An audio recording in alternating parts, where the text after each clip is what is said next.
everyone, I have a great video for you today. It's part of a fun collab and it's a little bit different of DIY, so I hope you like it, but we're going to go ahead and get into them. So I'm starting off with the word Serenity. I got this from Joann's. They had like 70% off of all of their like spring and all their different collections, you know, before they're gonna pack it in with fall.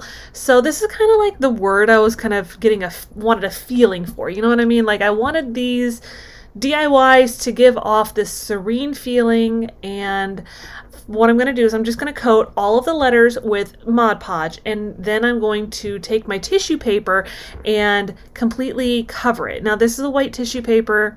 I should have used like a bluish tone one, but at the time I didn't know I had one, and then I just saw one a few minutes ago and I was like, oh, I guess I did have one.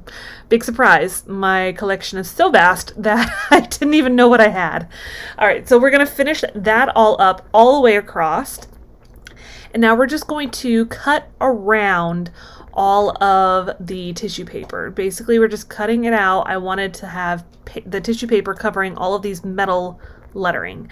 So with this video, it's all going to be about Florida inspiration. Florida, you know, all of the crafters today in today's collab are from Florida.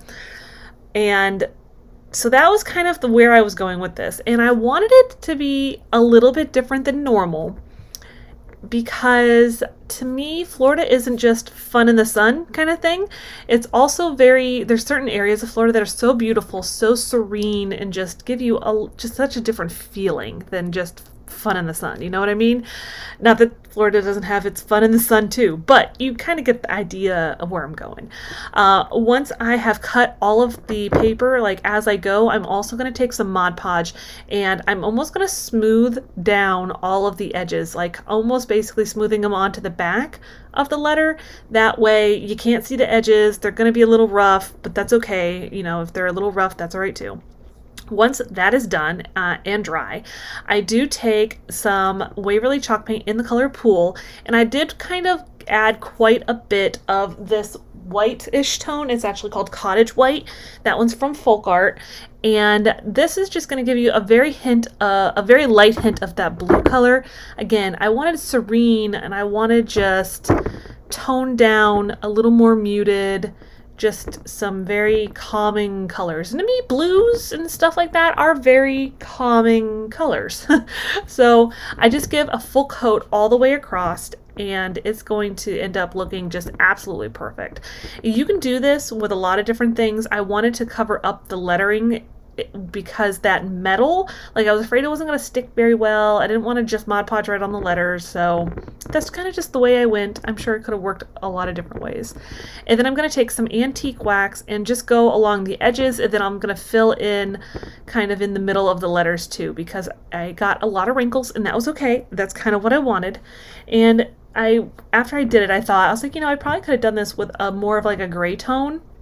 It would have given it a totally different look.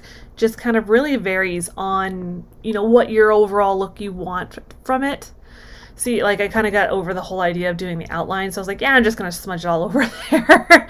So I just thought that would give it, you know, a little bit of depth, a little bit of, you know, texture. You could really see where all that wrinkling was from the tissue paper, which is what I wanted. And here it is, all finished up, styled it a little bit with some different, you know, oceany kind of things. Like I mentioned, this is a collab with all Florida girls, and I've got the playlist listed for you below. Please check everybody out. It's going to be a lot of fun. I cannot wait to see what everyone else has created, and we're going to get back into our DIYs.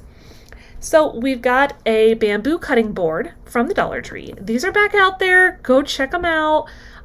You might be able to find them. They're in like the kitchen-y section. So once I've gotten all of the plastic off, I'm going to just take a quick coat of the wood tint from Folk Art in the color gray. I think it works so well on the cutting board because it is water-based. And now we are going to take out our Chalk Couture transfers. I am just recently started getting into Chalk Couture, and if it is of any interest to you, I'd love to talk to you about it. You maybe, if you're interested just in buying some, I've got my link below for you. There's a lot of great options, which I'll be talking more and more about in the future. And I'm taking the color Storm in this chalk paste, and I'm going to just basically smudge it all over the transfer. It's super, super easy. And I did cover up on this transfer. It has like some little mountains. I covered that up because we don't really have mountains in Florida. So I was like, well, the true north part is probably already kind of giving you guys a question. I didn't want to make it any worse with mountains. To me, in this sense, true north is more like finding your home, finding where you belong, finding like what pulls you back, like, the magnetic north kind of idea. It's what pulls you in, what pulls you to something. And to me, there's just some really, like I said, gorgeous places in Florida that just make me want to sit there and just look at it. I'll have to share some pictures up on my Instagram if you guys follow me over there of some of the gorgeous areas of Florida. So like I said, it says True North, and then on the bottom it says Strong and Free. And this little cutting board, they kind of stand up okay on their own, but I want to give it a little bit of help.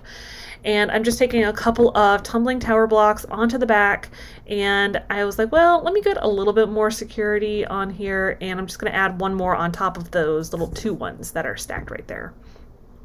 It's like you never can fail, right? The glue stick, you put it in there when it's not quite ready and it doesn't stay in.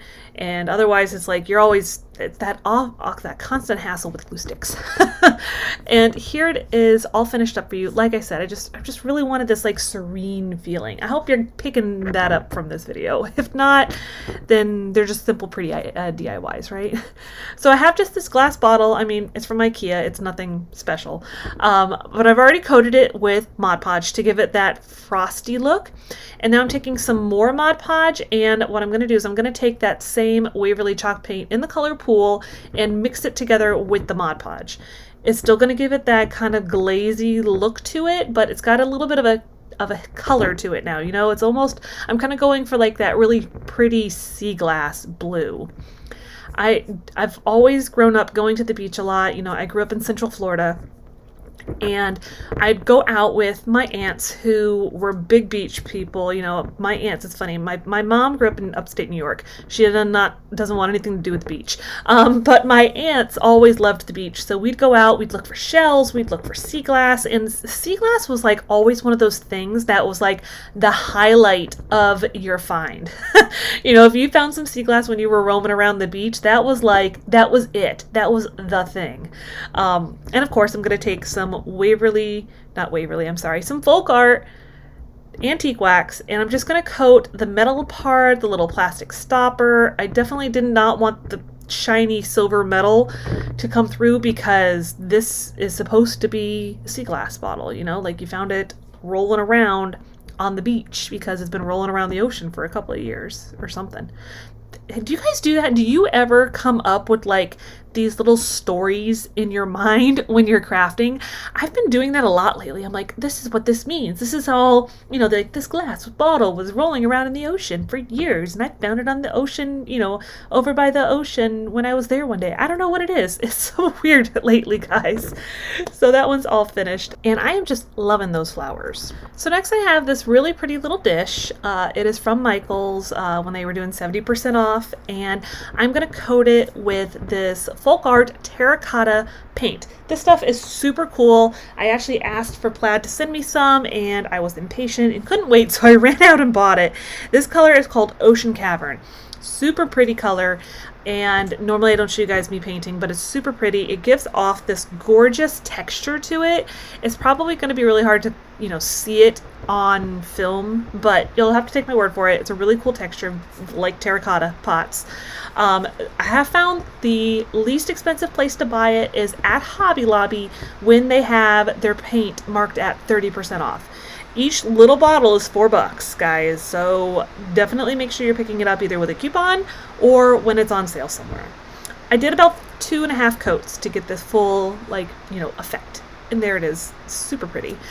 So I hope everyone really enjoyed all of these simple DIYs today, and don't forget to check out the playlist collab. You're gonna love it. I can't wait to see what everybody made, and I hope you're having a wonderful day, and I will see you next time.